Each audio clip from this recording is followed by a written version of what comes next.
And welcome back to Conservative Arkansas Media. Thank you so much for being with us. So I had this bill that came across my desk the other day. Let me see if I can't pull it up here, share it with you right here. It's a bill by Senator Bryan King, an act to create the criminal offense of vaccine harm and for other purposes.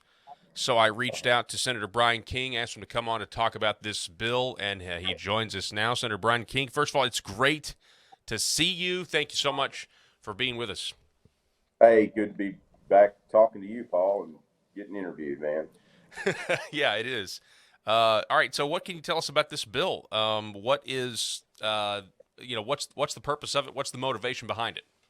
Yeah, I mean, I probably need to talk about Senate Bill 7 is the prescription drug harm and homicide bill. It really kind of sets up the vaccine bill, but as we know with the opioid crisis, with Purdue Pharma that lied, misled people about the dangerous effects of OxyContin, said it was, addictive in less than 1%, and caused all the destruction and death that it did, basically because those executives with Purdue Pharma were millionaires and wanted to become billionaires.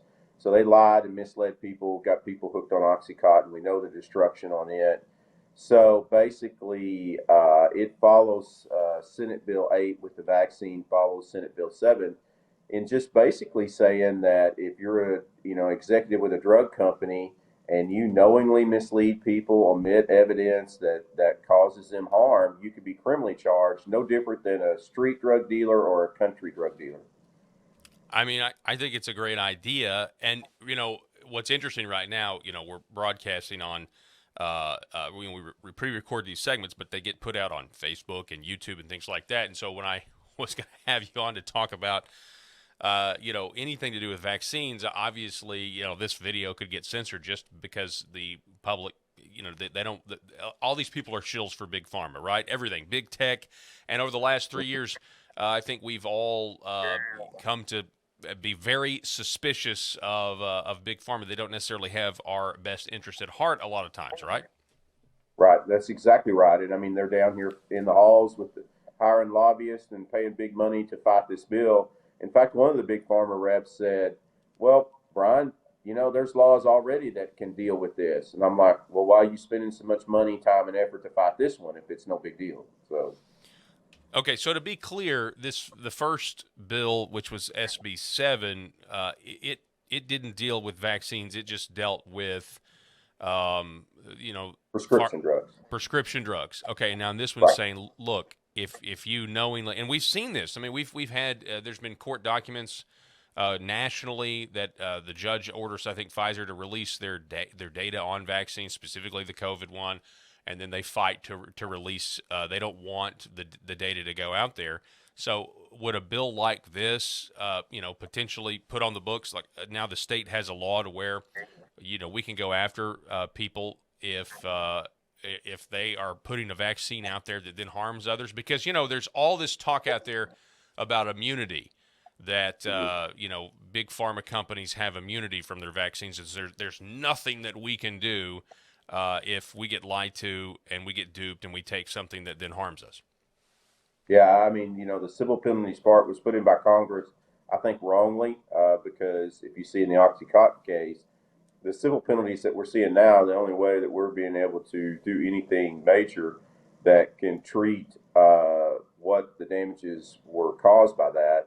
So this bill would be the criminal responsibility. So far, in looking at a lot of different people, nobody has seen anything like this before.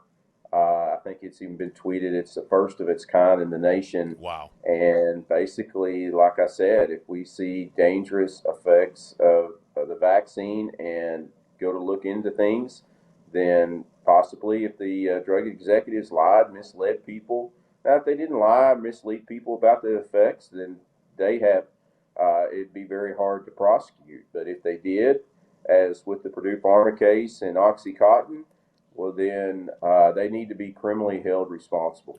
I'm going to read directly from the bill. A person commits vaccine harm if the person is an executive officer for a pharmaceutical company and is 18 years of age or older.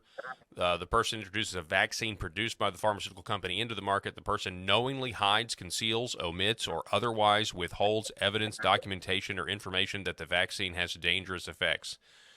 I mean, this is certainly, there's no, I don't doubt, Senator King, that they are fighting this with everything they have, because Everything. there are, they're essentially untouchable, or at least that's they've got the law on their side because they have, engineered it this way to get us to this point. So you're saying, I didn't know this, you're saying that this is the first bill of its kind nationwide. That's what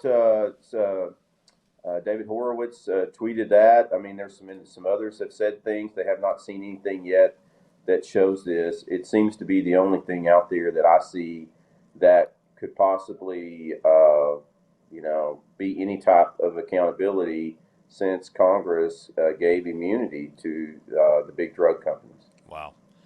Well, I really appreciate this bill. This is a bold bill, and again, it's certainly going to get more attention. Where is it right now in the legislative process? Right now it's in House Judiciary, so it's you have 20 members on the House Judiciary. You know how things work down here. Sometimes funny things can happen, and certainly Big Pharma has stepped up and hired more and more people to fight this bill. So hopefully the members of Judiciary and the House floor will see this as something they need to do to protect their citizens. I mean, just because people have money, power, influenced politicians, everything else, then they shouldn't be able to escape justice if they knowingly mislead people and harm people. I mean, justice should be equal.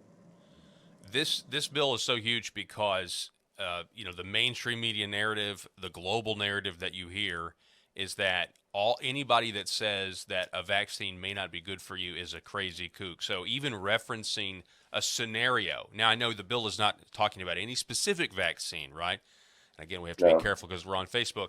But even bringing up a scenario where a big pharma executive is going to lie, it goes completely against their narrative because we're told constantly that the medical industrial complex, that there's absolutely nothing wrong at all with what they do, and there's nothing wrong with big pharma. That's a crazy right wing talking point, and so that's why they want to stop this bill. I really appreciate you coming on, Senator King. Before I let you go, session is probably going to wind down. They say a week from Thursday. I guess today is the 30th. So, what are your thoughts right now on? I know you've always kind of been a spending hawk and a budget hawk. What are your thoughts right now on where we are with all of that? With you had education, we've got this big prison reform, criminal justice reform coming down the pike.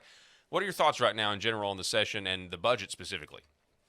Yeah, when it comes to the budget, we're spending way too much. I mean, we look at the economy right now. It kind of reminds me of 2009 when I was down here and Governor Beebe failed to look at everything that was happening in the nation at the time and the bank failures, everything. There's a lot of things that realistically we should be looking at cautious spending.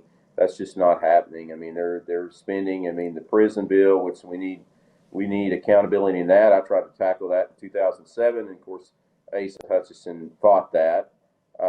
But we're going to have to, be cautious. It's not happening this time, and if we continue to go down this path, I mean, there's a lot of dangerous things: inflation, shrinkflation, rising interest rates, bank failures. I don't know what more can be out there that can sit there and say, "Hey, should we be spending much?" And everything they're doing down here is just dependent on future growth and the economy getting better. I'm a farmer, which means you can be a pessimist, I think, and those two go together. But I would definitely say we need to be cautious, and we're not. Senator Bryan King, it's always great to talk to you, sir. Thanks so much for coming on the Hey, program. hey, thanks, Paul.